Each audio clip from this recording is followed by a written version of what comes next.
Assalamualaikum warahmatullahi wabarakatuh. Balik lagi bersama gua, babenya Salahuddin, babenya Muhammad Al-Fatih. Oke, kali ini kita akan bahas yang lagi viral banget, kasus botol lagi. Siapa lagi sisi dia? Tukang perkaos perempuan yang parahnya mereka korban-korban penyiksaan serta pelecehan ancaman bagi korban alias anak didik mereka sendiri.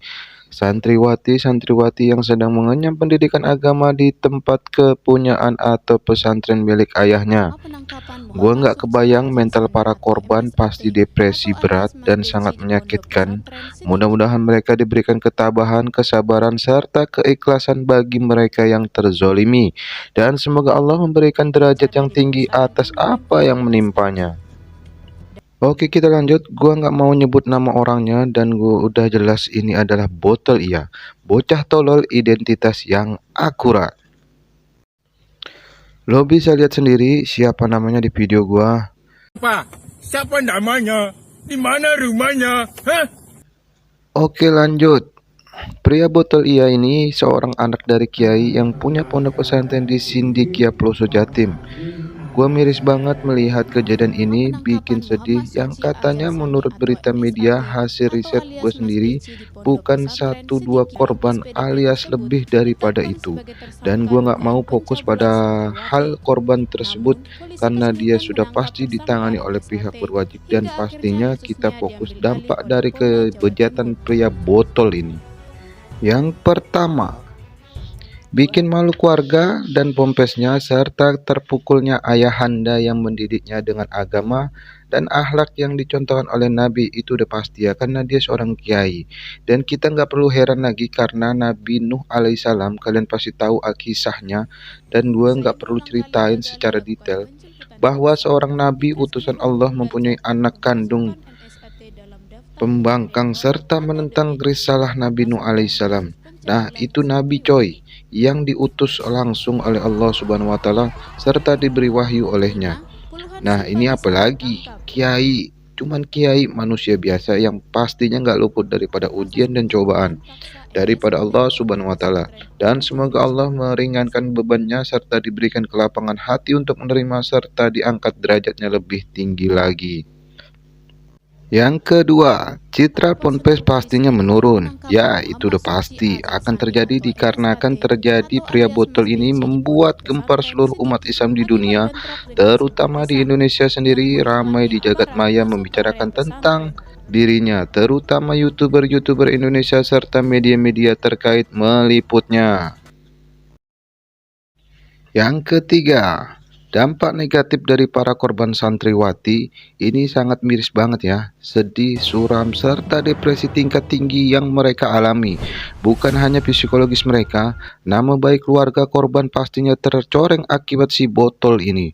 Dan semoga si korban serta keluarga korban diberikan ketabahan atas apa yang telah menimpanya serta diampuni seluruh dosa-dosanya oleh Allah Subhanahu wa taala. Amin amin ya rabbal alamin. Dalam penanganan telah berada. Namun demikian, tim Fakta juga berhasil bertemu Eko, nama yang sengaja kami samarkan. Eko adalah orang yang pernah menjadi santri di pesantren Sidikia. Ia pernah bertemu dengan 8 orang korban dari Beki. 8 korban. Hukuman masuk penjara. Ya, ini ada nomor 4.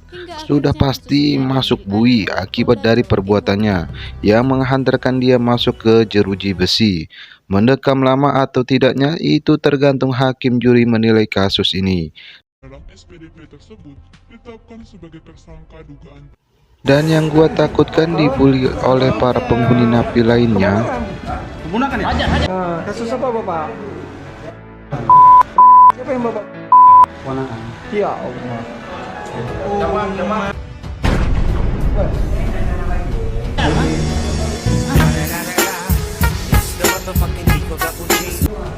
Waduh, nggak kebayang deh jadi dendeng atau jadi perkedel botol ini. Hubungan Mas Eko sama korban ini apa?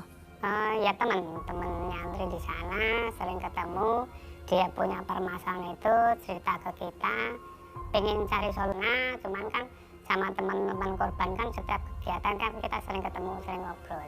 Berapa total? Korban Mas yang cerita ke Mas Eko, kalau Ke saya itu ada sekitar 40 lebih.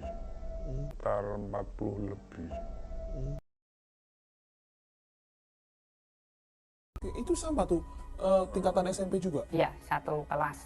Yang mereka ceritakan utuhnya tuh kayak gimana sih, Mas? Jadi prosesnya mereka jam 9 malam itu ada yang jemput.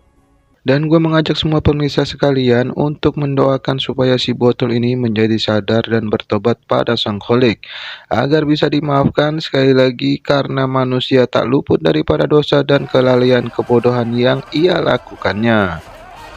Yang kelima, jika ini terbukti, maka masyarakat sebagai simpatisan yang awalnya membela akan berbalik memaki dan menghujat tersangka.